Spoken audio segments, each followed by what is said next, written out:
Let's go. Okay na. Kailang natin yung slides. Ayan, magandang umaga mga kapatid. It's great to be up here again sa podium. May sakit lang po si Sole kaya wala si Kirk lang. Hindi po kami nag-away. Hindi kami strike. Nakalimutan ko rin yung singsing ko. Kaya, ayan.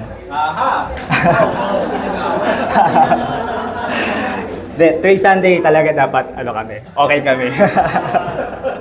Okay, awesome. Ayan, magandang umaga mga kapatid, mga friends and family, mga bumibisita. Ako pala si Jack Descachar. And today, we're going to talk about Nehemiah, sa pagpapatuloy ng ating Nehemiah series. Nasa chapter 4 na tayo. And July na, konting tulog na lang, malapit na lang magpasko. And lately, sa aking walk as a Christian life, umattend ako ng APLA last time, Old Testament survey. And isa sa mga na-appreciate ko about Old Testament, marami akong mga natutunan na knowledge insights from Manong. And isa sa bagay na natanong ko before is, bakit kailangan paligad ng isang nation para doon lumabas si Jesus Christ? Kung ililigtas siya yung sangkatauhan, bakit pipili pa siya ng isang bansa, isang lahi? Pwede namang out of nowhere lumabas si Jesus Christ, tapos mag-sacrifice, diba? Pero bakit kailangan dumaan sa proseso ng isang lahi? Bakit Israelites pa yung napili niya? Bakit mga Jews pa yung pinili niya doong panahon ng Old Testament? Pwede namang mga taga Muntinlupa na lang, di ba? Mga taga Muntinlupeños, pwedeng sa atin magali, di ba? Pero bakit dumaan sa ganong proseso? Isa sana appreciate ko is, nung ginotro namin yung Old Testament, na-appreciate ko na yung history ng Israelites ay istorya ng buhay natin bilang mga Kristiyano. So yung makikita natin kung paano sila slave from exile, from Egypt, nag-travel sila, yun yung buhay natin nung naging Kristiyano tayo. They messed up 40 years, nag-struggle sila, then they became awesome, nagpuri sila kay God, sinunod nila, tapos nag-mess up ulit sila, nag-fall ulit sila sa sin, and then bumalik ulit sila. And naisip ko, yun ako. Yun yung buhay ko bilang Kristiyano. And it's so awesome na dinala ni God yung ganong story sa atin, na hindi lang talaga siya favoritism Hindi siya parang, though meron chosen people, holy nation, pero kahit sinong lahi pwedeng gamitin ni God. And it's so awesome na yung Israelites yung ginamit ni Jesus, the God sa Old Testament, para tayo ngayon as modern Christians ay makarelate. Yung grace ni God sa Israelites, kung paano niya minahal, and kung paano umusbong si Jesus Christ sa lahi na yun. So today we're going to talk about yung rebuilding. Yung si God daw kasi is lagi siyang nasa process ng restoration. Nagre-rebuild talaga siya. Hindi niya basta hinahayaan na kapag nasira, wala na, okay na, papabayaan ko na. Pero si God, yung Diyos natin, is God of restoration and God of rebuilding. And we're going to talk about yung sword and trowel. Nehemiah chapter 4, magpo-focus tayo sa opposition and ano yung magiging response natin when we happen to have a opposition. So, ayun, sinasabi ko, God, yung character niya, lagi siyang umiikot sa pagre-redeem, pagre-rebuild. Hindi niya tinatapon na lang basta-basta na nasira ka na, madumi ka na, nagkasala ka na, hindi siya gano'n. Lagi kanyang i-redeem, lagi kanyang i-restore. And yung journey ni Nehemiah, sobrang makakarelate tayo kung paano ni-rebuild ni Nehemiah yung wall ng Jerusalem. For the past 3 Sundays, napag-usapan natin yung si Christ na nasa crisis, yung lesson din ni Ruben, lesson ni Kuya Natson, ni Kuya Marlon. Ngayon, pag-uusapan natin yung opposition. Kung paano talaga tayo makakatutok dun sa pagde-rebuild ni Nehemiah. And rebuilding requires merong practical effort at saka spiritual perseverance. So mamaya pag-uusapan natin kung ano yung dalawang to na kailangan lagi nating nababalance. And yung pagre-restore daw, it's a community effort. Hindi lang nagre-rebuild tayo personally, individually sa kanya-kanya nating walk kay God. Pero yung rebuild ng community, mas effective siya kapag sama-sama tayo at united tayo sa puso natin sa pag-rebuild. So ito yung isang AI generated image nung pagbubuo ni Nehemiah at ng mga Israelites. Okay. So na-touch natin yung topic ng rebuilding. Sabi ng isang insight na natutunan ko, sobrang dali daw ng isang tao na gumawa na lang ng bago. No, iwan na lang kung ano yung nakasanayan. Halimbawa, ngayon sa mundo, mas madali na lang mag-divorce, mas madali lang iwanan kung ano yung naumpisahan yung trabaho kapag nagkamali, hahanap na lang ng iba. No, yung sa panahon ngayon, wala mang divorce sa atin sa Pilipinas, no. Sa ibang bansa kapag nag-fail yung marriage nila, iiwanan na lang nila, hanap na lang sila ng bago. Bakit? Kasi mas madaling magsimula ng bago. No? Kung titingnan mo yung past sins mo, yung mga nasira mong relationship, minsan parang nakakatamad no? Parang bakit ko pa kailangang pagtiyagaan? Diba? Hanap na lang ako ng bago. Yun daw yung nature ng mga tao ngayon. Pero si God, lagi niya tayong hinihimok. Lagi niya tayong hinihikayat na let's rebuild kung ano yung nasimulan natin. Kung ano yung naumpisahan natin. So, yun yung call natin for today. That's the call to rebuild. And the reality of rebuilding, no, tayo bilang mga Christians, dapat lagi tayong light of the world. Lagi tayong may heart to rebuild, no, to continue what we have started. And yung rebuilding laging may challenges. No, lagi tayong makakasalamuhan ng challenges sa pag-rebuild natin o pagre-rebuild natin. And just like I said, yung leadership ni Nehemiah is a great example kung paano mag-rebuild. Okay, bago tayo pumunta dun sa ating scripture, tayo ay manalangin muna. Let's pray, mga kapatid. Ama naming Diyos na makapangyarihan sa lahat, magandang umaga po. God, tunay nga po na napakasarap sambahin ang inyong pangalan. Sama-sama kami nandito ngayon na pumupuri at nagdarasal at sumasamba sa inyo, Ama. God, you deserve all of this. You deserve all our time and our attention to this day, God. Mabigyan namin pabalik sa inyo yung papuri. Kasi ikaw ang Diyos na nagmamahal sa amin simula pa nung una, Panginoon. At ngayon, God, ibinabalik namin ang pagmamahal namin sa inyo. We pray, God, that as we listen to the message, God, help us to be humble, Father. Help us to have an attentive ears and hearts, God. And I pray, God, na ma-apply din namin to sa buhay namin, God. You know, hindi lang din talaga head knowledge, but Father, help us as one church, as one family, to be united, Father God, in rebuilding what is broken. Kung ano po yung nakikita namin na pagkakamali o nakikita namin na kakulangan ng simbahang ito, Father. Bigyan nyo kami ng puso na mapagmahal, God, na magkaroon ng compassion sa isa't isa at pagpatuloy, God, na i-rebuild kung ano ang aming nasimulan. Salamat po sa umagang ito, God. I pray na samahan niyo po kami throughout the rest of the day. We love you, Father. Kayo lang po magsalita sa harapan namin. In Jesus' name, Amen. Okay. So, basahin muna natin yung Nehemiah chapter 4 para mas, mas ma-digest natin at mas maunawaan natin kung ano yung nangyari sa chapter na to and for the benefit ng mga kasama natin na bumibisit ngayon. Okay. Nehemiah chapter 4 verse 1. So, share na lang din kayo ng mga Bible app dun sa mga walang copy. Okay, so opposition to the rebuilding. Now, in verse 1, when Sanballat heard that we were rebuilding the wall, he became angry and was greatly incensed. He ridiculed the Jews, and in the presence of his associates and the army of Samaria, he said, "What are those feeble Jews doing? Will they restore their wall? Will they offer sacrifices? Will they finish in a day? Can they bring the stones back to life from those heaps of rubble, burned as they are?" Tobiah the Ammonite, who was at his side, said, "What they are building, even a fox climbing up on it would break down their walls of stone." So, pause muna tayo dito. So, nung nakita ng mga enemies, no, ng mga opposition na nagre-rebuild na yung mga Israelites, no, nakita nila, ang ginawa nila is talagang diniscourage nila. No? Si Sanballat at si Tobiah, nagsalita sila. At niridicule nila, no, minak nila, na parang kahit na maliit na lobo lang, no, ang umakyat sa wall na yan, talagang babagsak yan. Walang kwenta yung ginagawa nila, hindi nila matatapos yan. Pero ano yung naging response ni Nehemiah? No? In verse 4, "Hear us, our God, for we are despised. Turn their insults back on their own heads. Give them over as plunder in a land of captivity. Do not cover up their guilt or blot out their sins from your sight. For they have thrown insults in the face of the builders." So, ang ginawa ni Nehemiah, no, nag-pray siya, no, lumapit siya kay God. In verse 6, "So we rebuilt the wall till all of it reached half of its height, for the people worked with all their heart."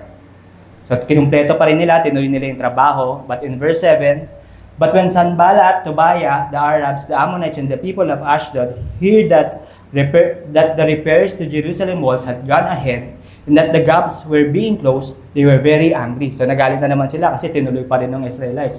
They all plotted out together to come and fight against Jerusalem and stir up trouble against him. But we prayed to our God and posted a guard day and night to meet this threat.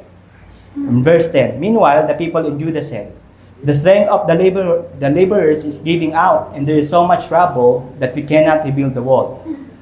So, nung tinuloy nila yung pag-build, dumating sila sa halfway point and napagod na yung mga Israelites, napagod na sila. And nakita nila yung mess na naiwan nila, so much trouble. So, na-discourage sila. In verse 11, also our enemies said, before they knew it or see us, we will be right there among them and we'll kill them and put an end to the work. So, may threat na naman. But in verse 12, then the Jews who lived near them came and told us 10 times over, wherever you turn, they will attack us. Therefore, I stationed some of the people behind the lowest points of the wall at the exposed places, posting them by families with their swords, spears, and bows. After I looked things over, I stood up and said to the nobles, the officials, and the rest of the people, don't be afraid of them. Remember the Lord, who is great and awesome, and fight for your families, your sons, and your daughters, your wives, and your home. So, in-encourage pa rin sila ni Nehemiah. When our enemies heard that we were aware of their plot and that God had frustrated it, we all returned to the wall, each to our own work. So, bumalik sila sa pagtatrabaho kahit mayroong threat. From that day on, half of my men did the work, while the other half were equipped with spears, shields, bows, and armor. The officers posted themselves behind all the people of Judah who were building the wall. Those who carried materials did their work with one hand and held a weapon in the other. And each of the builders wore his sword at his side as he worked. But the man who sounded the trumpet stayed with me. Then I said to the nobles, the officials, and the rest of the people, the work is extensive and spread out, and we are widely separated from each other along the wall.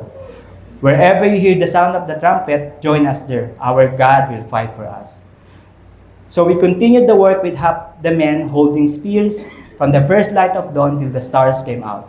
At that time, I also said to the people, have every man and his helper stay inside Jerusalem at night, so they can serve as guards by night, as workers by day. Neither I nor my brothers nor my men nor the guards with me took off our clothes. Each had his weapon, even when he went for water. So, sobrang awesome ng story na kung paano nila nirebuild, kung paano nila pinagpatuloy yung pag-rebuild ng wall, even at the onset or at the face of threat. Okay, so ano yung makikita natin? So I have 3 points for today sa nabasa natin na history ng Nehemiah. Okay, so facing external opposition. So ito yung ginawa ni Sanballat at saka ni Tobiah. No? Nung nakita nila na nagre-rebuild na ng wall yung Israelites, meron silang discouragement. No? Meron silang words na sinabi. Para sa ating insight, so discouragement is the sharpest knife in the enemy's drawer. So knife pa lang siya, di pa siya sword.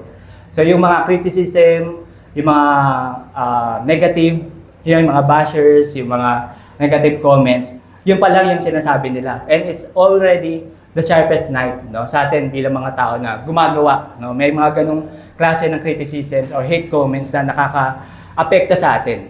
And meron siyang katotohanan, no? May bahid siya ng katotohanan, no? Alam ng mga enemies natin, or alam ni Satan kung ano yung weaknesses natin. At doon niya tayo titirahin. Kasi alam niya kung saan yung kahinaan natin, at alam niya kung saan tayo masasaktan. No? Meron namang bahid ng katotohanan yung sinabi nila Sanballat at Tobiah, no? Hindi naman siya grounded lang sa chismis, eh. Meron nakita sila na hindi naman magtatapos yan, mukhang mahina. Kasi alam nila yung mga Israelites, hindi naman sila skilled worker. Hindi sila talaga magagaling mag-build ng wall. So alam nila na meron at merong katotohanan yung sinasabi nila. And masakit tanggapin yun. No? Sa atin bilang mga tao, minsan pag may nagko-comment sa atin, masakit. Kasi alam natin na totoo yun. And nabablindsided tayo. No? Hindi natin nakikita yung greater truth na si God talaga yung gumagalaw sa buhay natin. Minsan kapag may nag-oppose sa atin, pag may mga words ng discouragement, no, hindi na natin nakikita si God. No? Nabablindsided na tayo na parang, oo nga, mahina ako. No? Masama akong tao. You know, nung naging kami ni Clam, nung naging mag-boyfriend-girlfriend kami, si Clam ang number 1 critic ko. No, kasi ako mahilig ako magbasa ng libro. And sometimes pag nagbabasa ako, silent lang. So hindi ko alam yung mga pronunciation ng mga salita. Minsan pag narinig niya ako, yung crack. Yung crack kasi natutunan ko sa nanay ko, yung nanay ko kasi Bicolana. Punta ka doon sa crack, tapos narinig yung crack. Anong crack? Crack yun! Crack yun, mali ka. Kasi buong buhay ko, crack ang alam ko kasi yun sinasabi ng nanay ko. So mali pala. Then last 2 Sundays, nag-preach ako. Ang sabi ko, tabernacle. Sabi niya, alam mo mali yung pronunciation mo. Tabernacle. Yun dapat, sabi niya. Yun pala dapat. Hindi, 20. Pero lagi ako kinokorek ng gano'n. So nung bago kami, nasasaktan ako. Ba't ako kinokorek nito? Mas marami pa akong binasa, mas marami pa akong alam sa'yo. Pero as time went by, na-appreciate ko na yung asawa ko. Gusto niya lang din maging tama ako sa harap ng mga tao. No, yung from criticism, from discouragement, mas nakita ko siya na it's building me up. No, na maging mas magaling sa pagsasalita, no, mas maging confident. So kung may narinig kayo na mali ang pronunciation ko, patawarin niyo ako mga kapatid ha. Kasi ano rin ako may pagkabisaya din ako Hindi man halata, no? Yun talaga ako. So yun yung mga discouragement, yun yung mga criticisms na nakita ng mga Israelites pagdating kay Nehemiah. And ano yung magiging response natin? At yung 3 points na pag-uusapan natin, ano yung response natin bilang mga disciples sa opposition. Number 1, sinabi dyan, Nehemiah chapter 4, verse 4, Hear us, our God, for we are despised. So number 1 point is prayer and holy practicality. So mag-pray tayo. No, kung makikita nyo, kung mababasa nyo, parang yung prayer ni Nehemiah, medyo masama di ba? Parang despised sila God. No, sana matisod sila. Sana mabagsakan sila ng isang brick sa ulo. Ganun.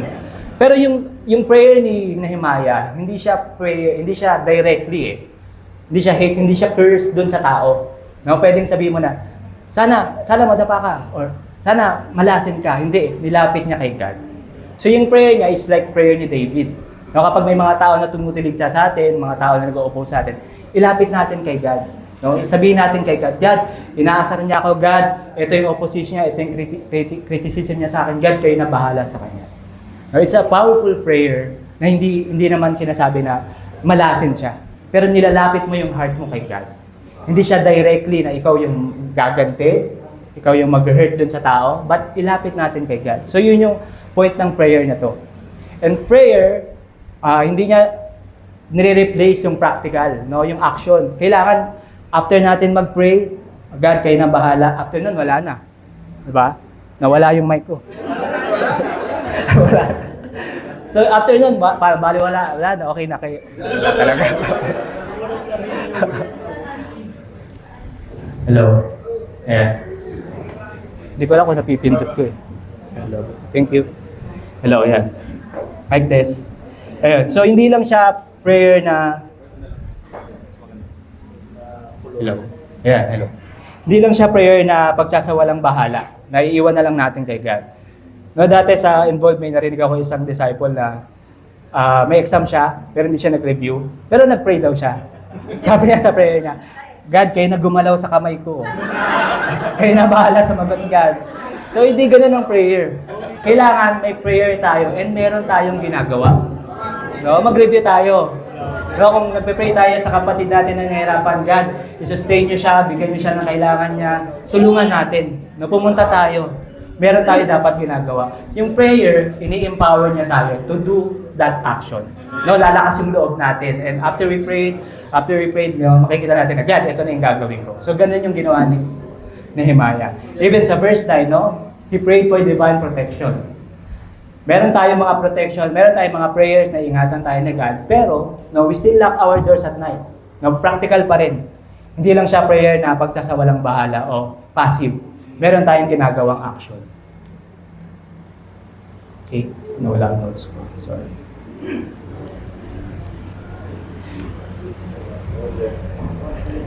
Okay, so prayer and holy practicality, it balance our response to opposition. Yung prayer ni Nehemiah, sincere siya when it comes to praying to God in the opposition. Ayun nga, ini-empower niya.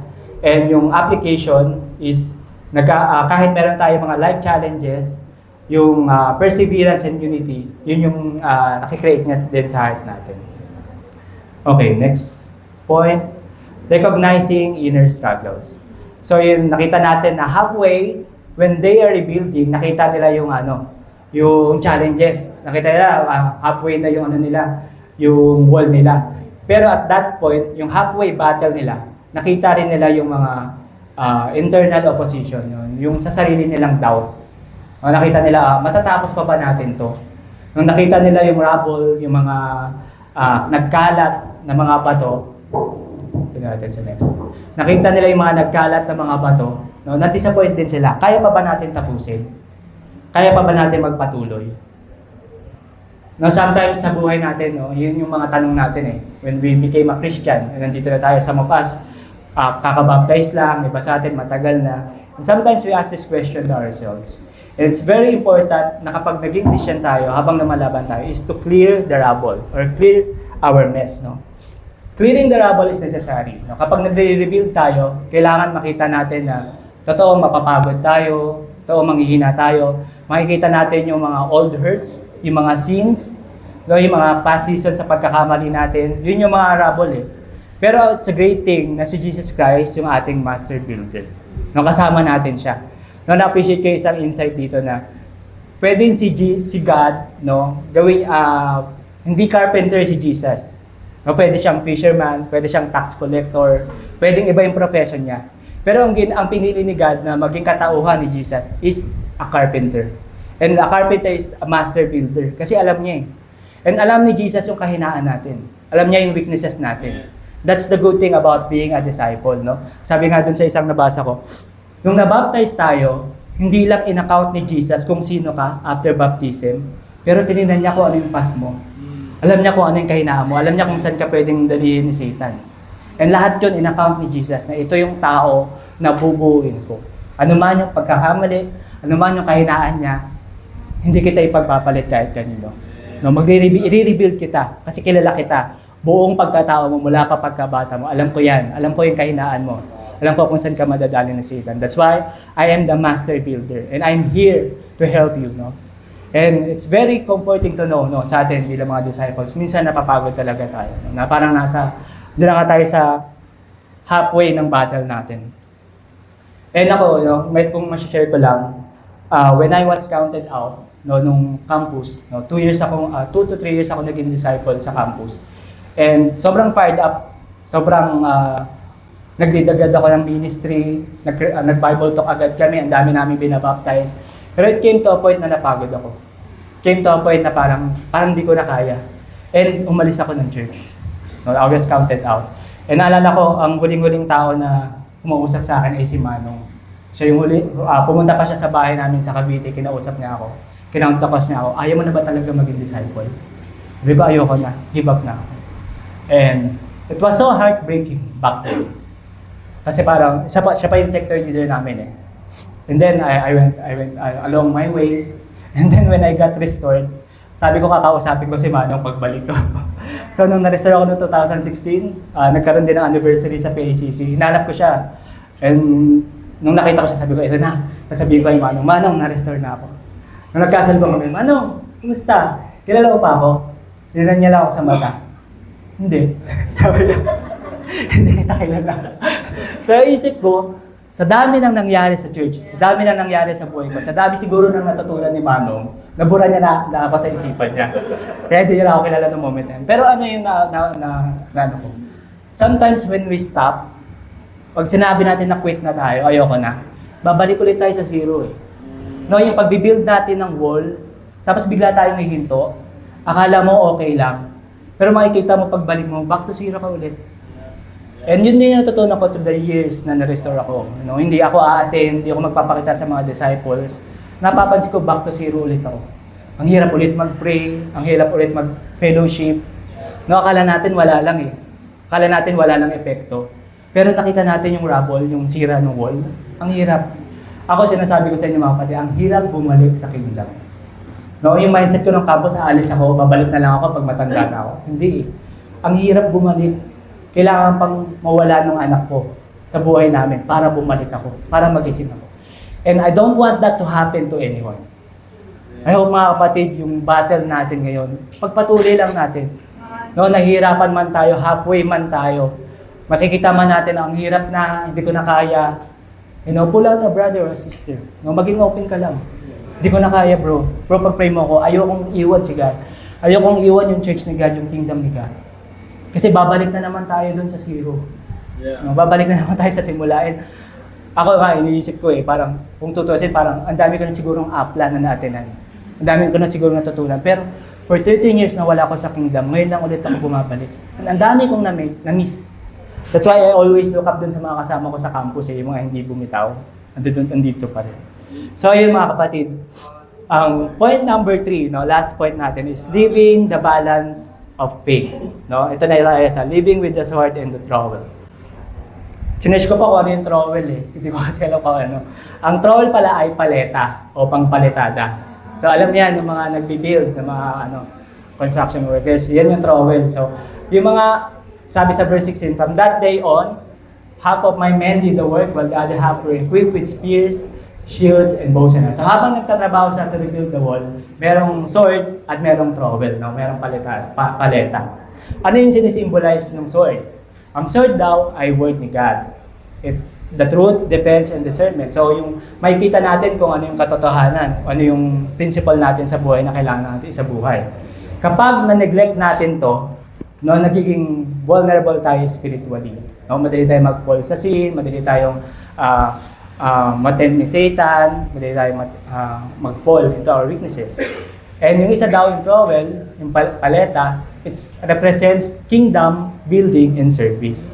So, kung paano natin binibuild yung kingdom, ano yung talent natin, ano yung pwede nating makontribute sa church, ano yung pwede nating ibigay. So, the purpose is practical love and restoration. Kapag na-neglect natin to, merong harshness, fruitlessness, and disconnection. So, life and balance, sabi nga, watch your life and doctrine closely. Ano yung buhay natin sa pagpapatuloy, pagyayabong ng simbahan, ano rin yung pinangahawakan natin bilang ating foundation, which is yung Word ni God. So, it's very important na meron tayong check ng balance ito. Naniniwala ko dito sa simbahan, marami tayong mga kapatid na maraming talent, given talent, na kayang ibigay. Yun nga yung pinag-uusapan natin for the past Sundays. Merong magaling sa preaching, merong magaling sa evangelism. Ako naaamin ko na mahina ako sa pag-evangelize And appreciate ko si Edwin, lagi nandito, tapos nandito yung niya. Sabi ko sa kanya, pwede na siyang magtayo ng Bible talk. Parang kaya ni Edwin. Pwede na. Kasi talagang sobrang encouraging ng brother na to. Sobrang siya mag-evangelize. Gusto ko ma-imitate kasi mahihayin talaga ako. Pero hintayin niya si Kuya Ed na magdala. Parang kaya ni Edgar na. Ayun, in conclusion mga kapatid, let's have the faith in action. Hayaan natin na yung pananampalataya ang lumaban sa ating battle. Sabi nga dyan, faith fights back. So kung may pananampalataya tayo, kagaya ni Nehemiah, mas nakikita natin si God, kaysa sa mga katotohanan na pumapaligid sa atin. Kahit nakita natin na sobrang daming challenges, maraming troubles, maraming weaknesses, makikita pa rin natin yung katotohanan na si God ang may power. And faith fights feelings. So kahit na nadi-discourage tayo, hindi man tayo masaya sa araw na ito, marami man tayong pinagdadaanan, meron tayong faith na mag-overcome ng feelings natin. And kung ano man yung anxiety natin, ano man yung takot natin sa mga nangyayari sa paligid, meron pa rin tayong pananampalataya. Faith fights fatalism, yung suffering, yung weaknesses, kung ano man yung mga kahinaan natin ngayon, may pinagdadaan man tayong sakit o kahit anumang kahirapan, meron tayong pananampalataya. And let faith fight your battles. In closing mga kapatid, let us be a disciple of sword and the trowel. So, sa kanan may hawak na Bible, sa kaliwa may hawak na susi. Si Romel yan Nag-generate ako ng AI si Romel. Siya yung may hawak ng susi. So, believers are called to both stand guard with vigilance and actively build relationships and ministry. So, dalawa yun. Nagbibuild tayo ng ating faith at nagbibuild tayo ng church. Faithful obedience and continuity. So yung, sabi nga kay Kuya Marlon, yung message niya ng communion, yun na yung message ko Kasi through perseverance, dahil kahit may opposition, ipagpatuloy lang natin yung pagiging obedient. Nagkakaroon tayo ng perseverance and ongoing commitment kung ano man yung nasimulan natin. And we have this divine hope and promise from God na kahit anong mangyari, naka-anchor yung faith natin and yung mission natin sa Kanya. Personal reflection and renewal. So ito yung sa atin, sa sarili natin. How do we refine ourselves and how do we renew ourselves towards God? So application and discussion. Pwede nyo pag-usapan kahit ano dito. What criticisms or discouragement are you currently facing? Number 2, what practical steps can you take this week to set a watch over your spiritual life? And number 3, what specific trouble, ano yung mga messed up, mga tingin nyo na kailangan nyo ng tulong kay God na maitanggal? And number 4, how can you intentionally use both the sword, God's word, and the trowel serving others this week? So pwede natin pag-usapan yan sa group or ipagmuni-munihan natin. Ayun lang mga kapatid. Thank you po and to God be the glory. Let's close our meeting with a prayer. Dear Heavenly Father God, maraming salamat po sa salita na ibinahagi niyo po sa amin ngayong araw.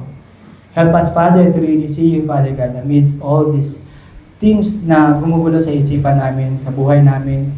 I pray, God, na kayo lang po ang maghari sa aming buhay bilang Kristiyano. Mahirap po talaga lumaban. Mahirap talaga harapin kung ano yung mga bagay na kahinaan namin at hindi namin magawa.